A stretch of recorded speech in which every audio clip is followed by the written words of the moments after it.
Assalamualaikum warahmatullahi wabarakatuh. Selamat datang kembali di channel saya Aero Elektronik. Oke teman-teman, di video kali ini saya kedapatan servisan televisi merek Nico Slim ya, ukuran 21 in, datang dengan kerusakan mati total.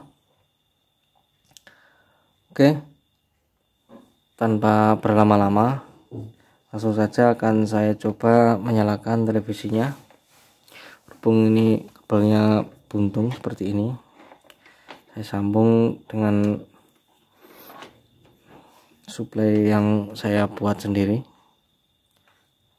Saya pasang dulu. Oke, taruh sini saja supaya tidak konslet.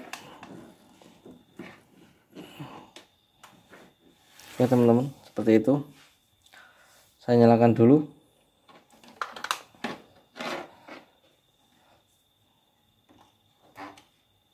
Oke, nampak ada denyutan dan lampu indikator tidak menyala sama sekali, alias mati total.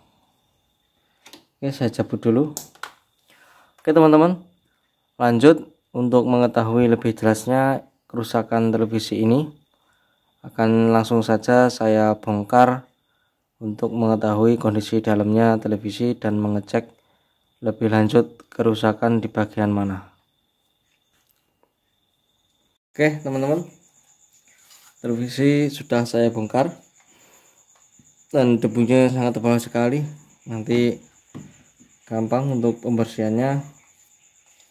Maka kita intip-intip dulu kondisi elko secara fisik, yang biasanya kalau rusak kelihatan kembung, dan di sini nampaknya elkonya masih dalam keadaan normal-normal saja, karena dari fisik kelihatan masih mulus sekali.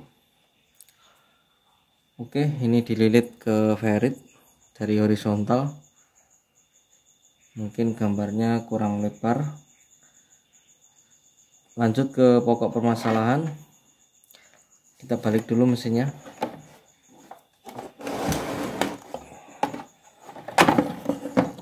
Supaya lebih jelas ya, kita balik seperti ini saja.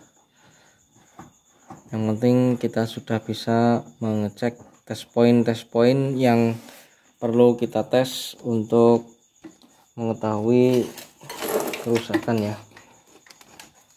Oke, saya ambil avometer terlebih dahulu. Oke teman-teman, langkah pertama kita cek dulu tegangan di elko 400 volt ya. Jadi apakah setrumnya masuk atau tidak, kita cek dulu. Di sini saya akan menyalakan dulu televisinya. Sebentar teman-teman, saya pasang dulu untuk kabelnya dan saya singkirkan terlebih dahulu. Penting aman dari jangkauan tangan. Oke, sudah dirasa aman, akan saya nyalakan terlebih dahulu untuk televisinya. Baik, kita cek di elko 400 volt ya, apakah setrumnya ada atau tidak. Oke, sudah pas di sini, kita nyalakan. Oke, masuk 300 volt. Kita cek di kaki kolektor, ada 300 volt. Lanjut kita cek di bagian sekunder. Bagian sekunder di B+, tidak ada tegangan, 0 volt. Di yang lainnya vertikal tidak ada, audio tidak ada, 5 volt tidak ada, 0,3 untuk 5 voltnya. Oke, tegangan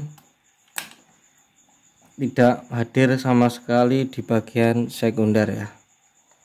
Oke, langkah berikutnya kita cek dulu di elko besar apakah elko nya menyimpan tegangan ya teman-teman. Kita cek dulu. Oke, tegangannya turun, semakin lama semakin turun. Ini bisa diartikan kalau elko tidak menyimpan tegangan berarti tidak ada beban yang short. Maksud saya area di transistor regulator tidak ada yang short, maksudnya ini bekerja secara normal. Tetapi ini short, biasanya short di bagian sekunder. Di bagian primer, kalau elko tidak menyimpan tegangan ini, kebanyakan yang saya jumpai transistor regulator ini normal-normal saja ya. Baik, langkah pertama kita cabut dulu beban B+. Oke teman-teman, kita cabut dulu beban B+, bisa di R nya, R jumper. Oke, di sini sudah saya lepas R nya. B+ sudah tidak tersambung. Kita cek lagi tegangannya di area sekunder. Prob hitam kita pasang di bodi tabung. Prob merah kita gunakan untuk penelusuran tegangan. Oke, kita nyalakan lagi. Ini dia jalur B+ nya. Kita cek. Oke, tidak ada tegangan, 0 volt. Baik, langkah berikutnya berarti flyback kemungkinan masih bagus ya, karena setelah saya lepas beban B+, tegangan juga tidak keluar. Oke, lanjut. Dari kasus yang saya alami,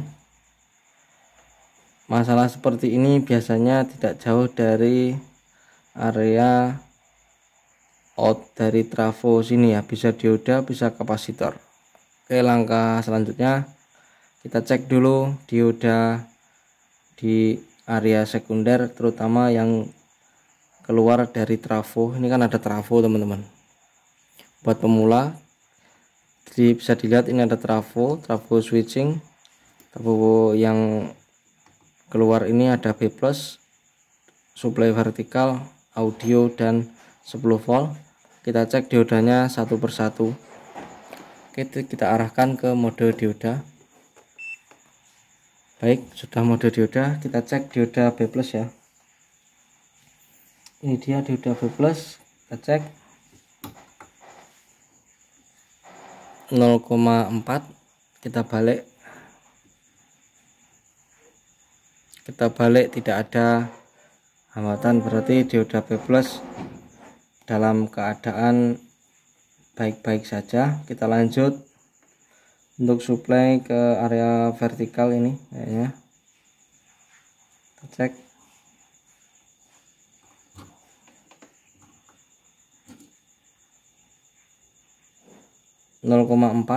Kita balik, naik, kita tunggu dulu, mohon maaf, kita tunggu dulu. 0,9 dan 0, dia normal. Kita cek untuk suplai, ini 10 volt mengarah ke transistor kembar. Nah, ini mencurigakan. Harusnya dioda tidak boleh 0,0 ya. Kalau sampai angka 0 berarti ada kemungkinan dioda short. Oke teman-teman, ini saya dioda mencurigakan. Kita bolak-balik, dia sama nilainya.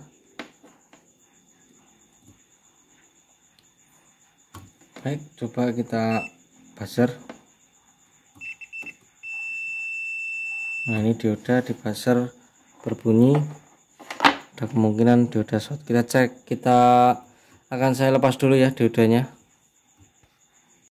Oke, ini dia dioda yang sudah saya lepas dengan tipe HER 207. Kita cek di sini mode dioda.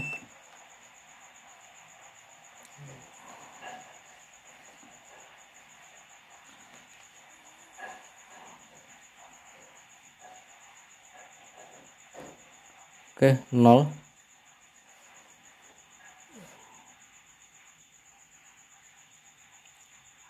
Ya, kita balik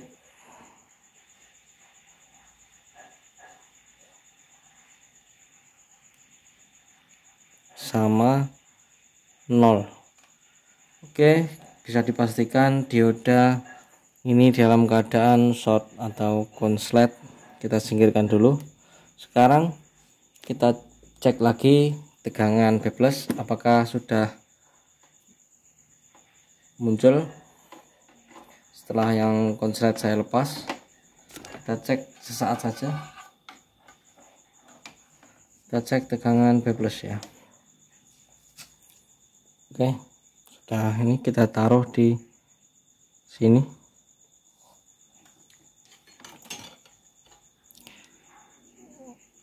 Oke teman-teman, nah itu dia tegangan B+ muncul 106. Setelah yang konslet saya lepas, tegangan B+ muncul 106 volt. Berarti oke, akan coba saya ganti dulu untuk dioda dengan tipe HER 207. Saya carikan penggantinya terlebih dahulu. Oke teman-teman, di sini saya sudah mendapatkan penggantinya dengan tipe yang sama persis. Saya ambil dari copotan mesin televisi juga. Kita cek dulu kondisinya.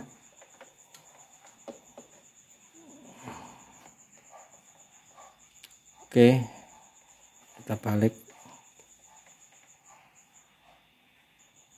0,4 normal ya. Baik, akan coba saya pasang dulu untuk dioda penggantinya ini. Ini dioda yang rusak. Oke, saya pasang dulu. Oke teman-teman, untuk dioda sudah berhasil saya pasang, dan ini tadi ada yang short itu HER 207. Ini adalah jenis dioda fast. Teman-teman kalau mengganti usahakan jangan mengganti dioda biasa ya, nanti tidak disarankan ya. Oke, langsung saja akan saya tes apakah televisi sudah bisa menyala dengan normal dengan pergantian dioda. Oke, siapkan avometer, kita cek untuk tegangan-tegangan di area sekunder. Oke, TV sudah start. Kita cek di tegangan B+. 105 saya anggap normal. Vertikal 28, 10 volt supply IC Micom, 15 volt supply audio, dan tegangan saya rasa sudah normal semua. Kita cek di layar televisi. Oke, layar televisi sudah mengeluarkan raster, berarti televisi sudah normal kembali ya teman-teman. Baik, jadi sekian dulu video dari saya. Mudah-mudahan bisa bermanfaat bagi teman-teman yang mungkin mengalami kesulitan. Bisa coba dipraktekkan untuk mencari kerusakannya, titik poin pengetesan dan sebagainya. Baik, terima kasih buat yang sudah mampir ke channel saya.